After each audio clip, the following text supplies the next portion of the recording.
আসসালামু আলাইকুম রহমতুল্লাহি ওয়া বারাকাতুহু। আমার পাশে আমার উস্তাদ আসতেছে। হ্যাঁ, সেম। ওয়ালাইকুম সালাম উস্তাদ, কেমন আছেন?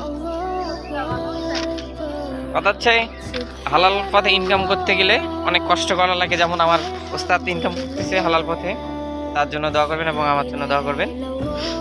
কথা হচ্ছে হারাম পথে ইনকাম করার অনেক লোক পাবেন, কিন্তু সত্যিকারে হালাল পথে ইনকাম করার অনেক কম লোক পাবেন। এই ভাই, তার মা বাবা, এ ভাইয়ের অনেক ভাইয়েরা আছে নিজের, কিন্তু তবু মা বাবার প্রতি অতটা কেয়ারফুল না। এই ছোট ভাই আমার, তার মা বাবার প্রতি অনেক কেয়ারফুল। ঠিক আছে, যেমন আমিও একটু কেয়ারফুল আমার মা বাবার প্রতি, কারণ আমার মা বাবারও তো আমি একাই একটাই সন্তান।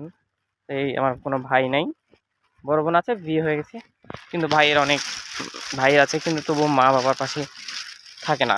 আর এই ভাই দেখেন কি পরিমাণ কষ্ট করে, কষ্ট করার পরেই যা উপার্জন হয় সেই কিন্তু তার মা বাবার প্রতি ব্যয় করে। তার জন্য দোয়া করবেন এবং আমাদের পাশে থাকবেন।